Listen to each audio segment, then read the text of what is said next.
አንድም ሙስሊም በመሆናቸው፣ ሶስትም የአማራ ክልል ጽንፈኛ ኃይሎች በኦሮሚያ ክልል ባላቸው ፍላጎቶች የዞኑን ህዝብ እንደ ቅድመ ክፍያ ቀብድ አስይዞ ፍላጎታቸውን ለማስፈጸም በወሎ ኦሮሞ ህዝብ አንገት ላይ ገመድ አስገብቶ እያጠበቁ ፍላጎትን የማሳካት ያጋች ታጋች ድራማ ሴራ መሆኑ የኢትዮጵያ ህዝብ ሊገነዘብልን ሊያውቅልን ይገባል።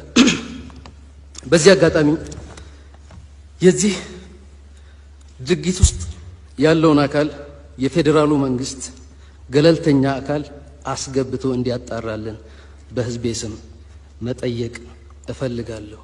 ይህ ኃይል የአባቶቻችንን ታሪክ እንደግማለን የሚሉ አካላት ከነስሙም ከሚሴ ላይ የተሰማራው ኃይል ስሙም ጭምር የምኒልክ ብርጌድ በማለት እንግዲህ የቦሩ ሜዳን ይሁን የበኬ ሜዳ የትኛው እንደሚደገም ባናቅም ግን ተግባሩን እያየን ነውና ገለልተኛ የመከላከያ ሰራዊትና የፌዴራል ፖሊስ ገብቶ ዞኑን እንዲያረጋጋልን አሁንም ካሁን በኋላ ሌላ ሞት እንዳንሰማ የፌዴራሉ መንግስት በዚህ ጉዳይ ላይ በአንክሮ ቢሰራ አሁንም በጥብቅ መጠየቅ እፈልጋለሁ።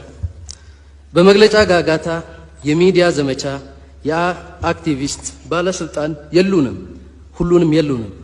እውነታችንን ግን መንጠቅ አይቻልም። እውነታችንን መንጠቅ አይቻልም። እየሆነ ያለው ሳታማኸኝ ብላኝ ነውና የፌዴራሉ መንግስት ለዚህ ህዝብ ሊደርስ ይገባል። በመጨረሻም በዚህ አካባቢ ማንሳት እንፈልገው ህዝባችን በምሳሌ በገልጸው በአንድ ሰፊ ማረሚያ ቤት ውስጥ እንደሚኖር ታራሚ መብቱም ክብሩም ተገድቦ የሚኖር እስረኛ ህዝብ ነው ቢባል ማጋነን አይደለም። ይሄ ጣፋንታ የገጠመውም ብቸኛው የኢትዮጵያ ህዝብ ነው ቢባል ማጋነን አይመስለኝምና የፌዴራሉ መንግስት ሊደርስለት ይገባል።